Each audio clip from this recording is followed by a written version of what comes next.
Johnny Carson had a lot of people on his show. He was on television for 30 years. People all over the country watched him. Johnny Carson made people feel happy and comfortable when they watched a show. It was like they were sitting with friends and talking. Sometimes the people who were on the Johnny Carson show were not doing well. They were dealing with addiction problems that people at home did not know about. These addiction problems were a deal for the Johnny Carson guests. The Johnny Carson guests were people who watched the show did not even notice. Johnny Carson was really good at figuring out what was bothering people.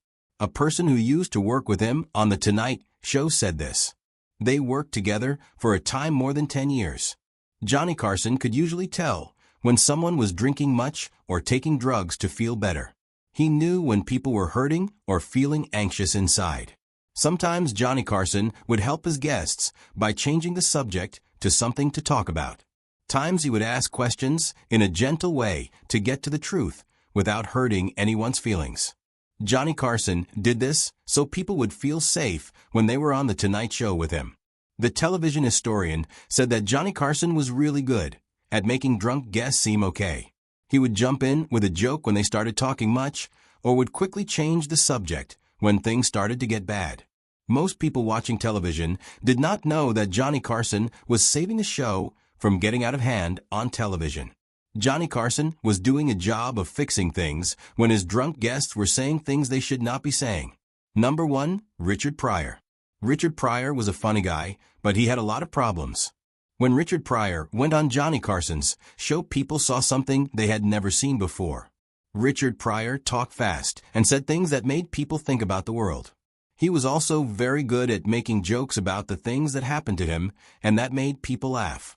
Richard Pryor was not a comedian. He was like a big change in the way people thought about things. A person who studies comedy said that Richard Pryor could talk about issues like racism and poverty and still make people laugh, which is something that no one else has been able to do before or since Richard Pryor. People watching Richard Pryor on The Carson Show had no idea that some of his performances happened when he was really struggling with addiction. Richard Pryor was addicted to drugs. This problem would later cause a lot of trouble for him. You see, Richard Pryor had a bad incident in the early 1980s. He was on drugs. He poured rum all over himself and then set himself on fire. Someone who worked on The Tonight Show said that Carson could tell away when Richard Pryor was taking a lot of drugs. When Richard Pryor was on drugs, he had a lot of energy. It was not normal energy. His eyes would move fast, and sometimes he would stop paying attention to what he was saying in the middle of a sentence. When Richard Pryor was struggling with addiction, his genius was still there. The things he was taking actually made Richard Pryor's genius seem stronger at times. Looking back, Pryor's appearances on Carson's show are really sad, because Carson knew what Pryor was going through. You can see Carson being careful with Pryor in interviews from the 1970s. He would change the subject when it got too tough for Pryor or help him out when he could not remember what he was saying. One interview from 1977 is especially tough to watch. Pryor is obviously on something. His thoughts are over the place, and he is not making sense like he usually does. Pryor's appearances on Carson's show like this one show how much Carson cared about Pryor. Pryor's struggles are clear in these appearances. Carson did a job when he asked Pryor some simple questions. These questions really helped Pryor get back on track. Carson showed that he is very good at interviewing people, and he also showed that he really cares about them. It was a combination of being a good interviewer and being a kind person. Carson's questions were very helpful to Pryor. Number 2, Judy Garland. Judy Garland was a famous person, but she was also very fragile. When Judy Garland went on The Tonight Show a time ago, people saw that Judy Garland was not doing well. They also saw that the host was really good at talking to Judy Garland, even though Judy Garland was struggling. At that time, people in the movie business knew that Judy Garland had problems with pills and drinking. Regular people still thought of Judy Garland as the sweet girl who played Dorothy in The Wizard of Oz. Judy Garland had been playing that role a time ago, and people loved her for it. A person who writes about people said that Judy Garland started taking those pills when she was a teenager working at MGM. The people in charge at the studio would give her pills to help her lose weight and keep working, and then they would give her other pills to help her sleep at night.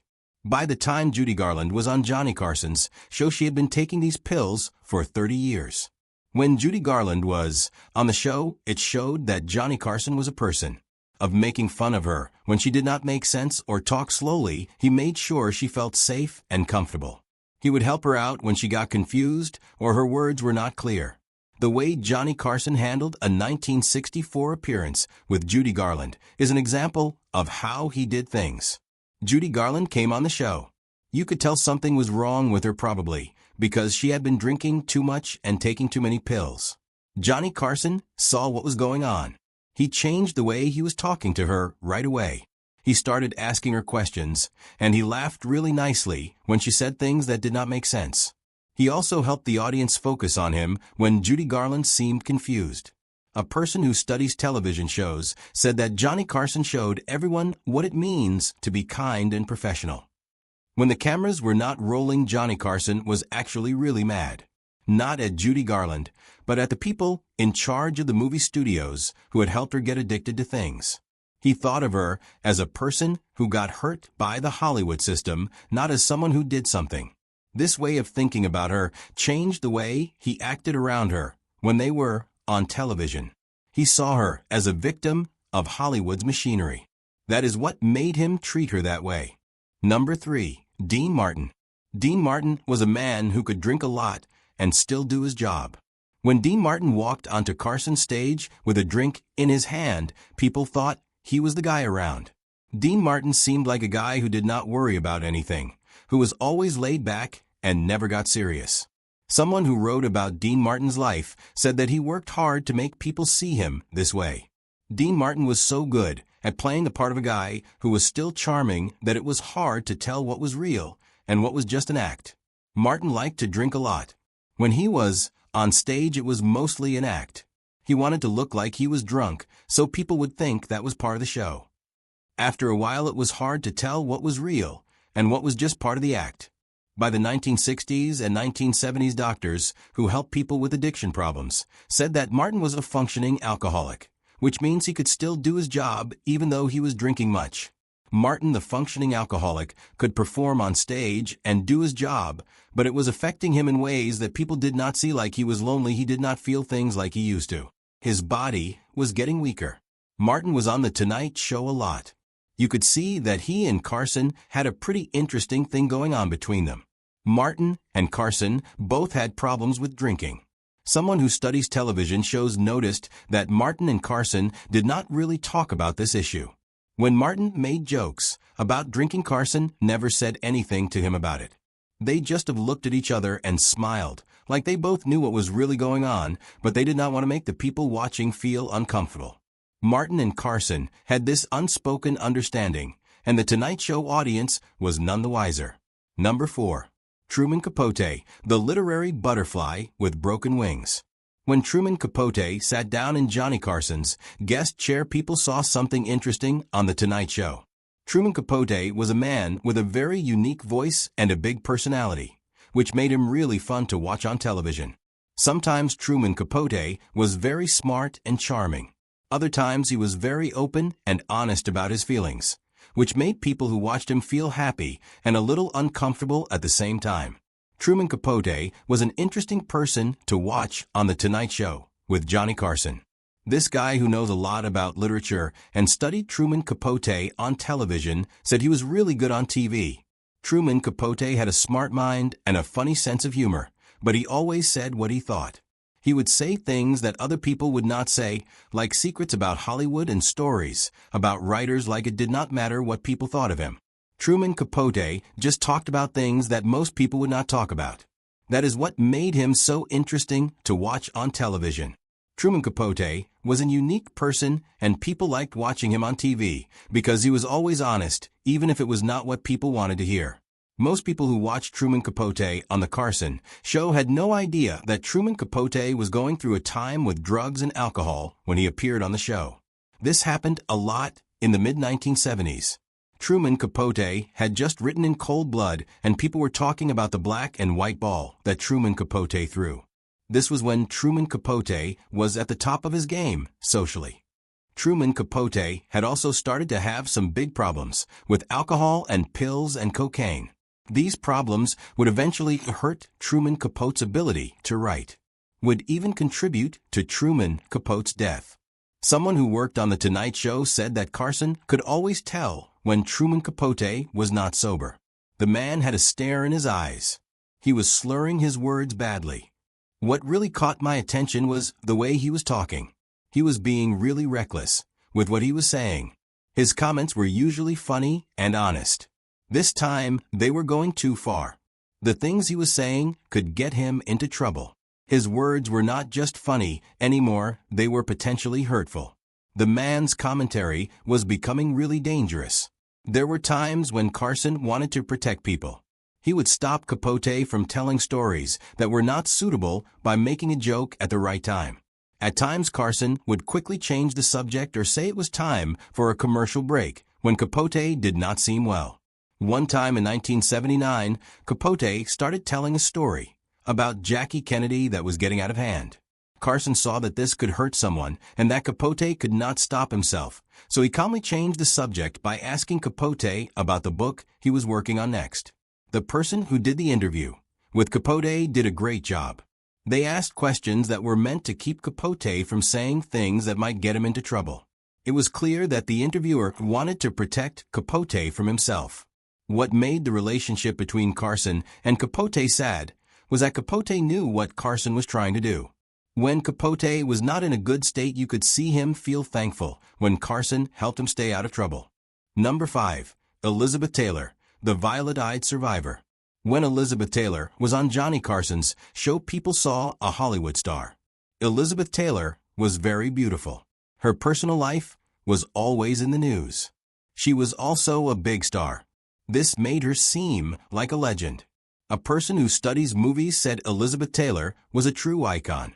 She had been famous for a long time, even before she went on Johnny Carson's show. Elizabeth Taylor started out as a child star, then she became an actress. She was always in the news. She also did a lot of good work to help people. Elizabeth Taylor had done many things in her life that not many famous people can say they have done. People usually do not see that behind the life of Taylor, there were many years of dependence on things like prescription painkillers and alcohol. Taylor had medical problems, like very bad injuries and many operations that started her troubles. Someone who knows a lot about substance abuse said that Taylor's situation was very hard to understand because it was never clear when she needed medicine and when she was addicted. Taylor had a lot of pain, got hurt times, and had to get treatment all the time, which made it impossible to tell when she really needed the medicine and when she just could not stop taking it. The pain and the treatment went on for long that Taylor's body and mind became dependent on these things. Carson seemed to know something was wrong with Taylor away. When they were on the show together in the 1970s and early 1980s, Carson changed the way he was asking her questions when she did not seem like herself. He would slow down, make the questions easier, and sometimes he would even give her a little help when she could not remember what she was saying. Number 6. Peter O'Toole, the last of the Hellraisers. When Peter O'Toole sat in Johnny Carson's guest chair, people saw a person who was just as interesting when he was not acting. Peter O'Toole had a lot of talent on screen. He also did a lot of wild things when he was not working.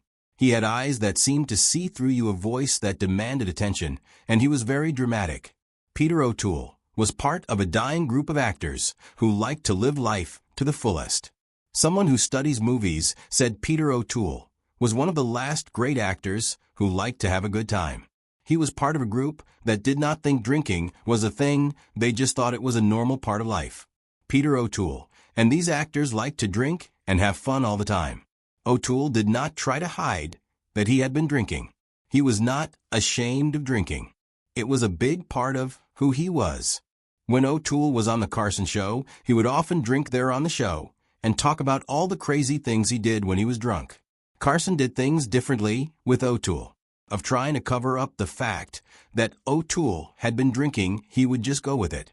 Carson wanted to hear all the stories about O'Toole and how much he could drink.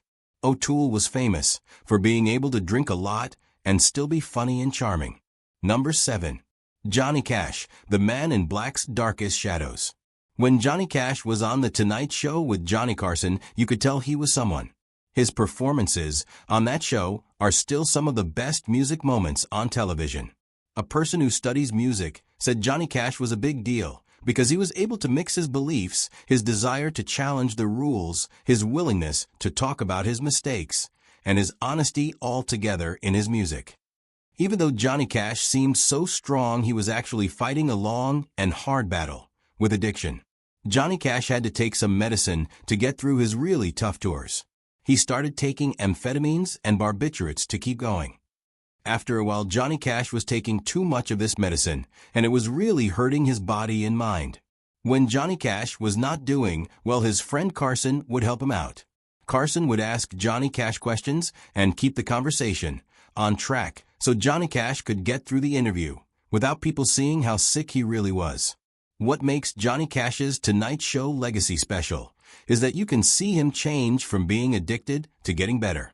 People who watched the show over the years saw Johnny Cash go from being a performer to a man who was calm and spiritually renewed. When Johnny Cash appeared on the show often with June Carter, you could see that he was clear about what he wanted, humble, and had a reason for being there. There was one moving interview where Johnny Cash talked openly about his addiction and getting better, and Johnny Carson just let him talk without stopping him or trying to be funny. Cash's openness helped destigmatize addiction, particularly among men who had been taught to equate vulnerability with weakness. Unlike some guests whose appearances documented only decline, Cash's story offered redemption. Through Carson's platform, audiences witnessed both the destruction of dependency and the possibility of genuine transformation, creating one of the most complete visual records of addiction and recovery ever shown on American television.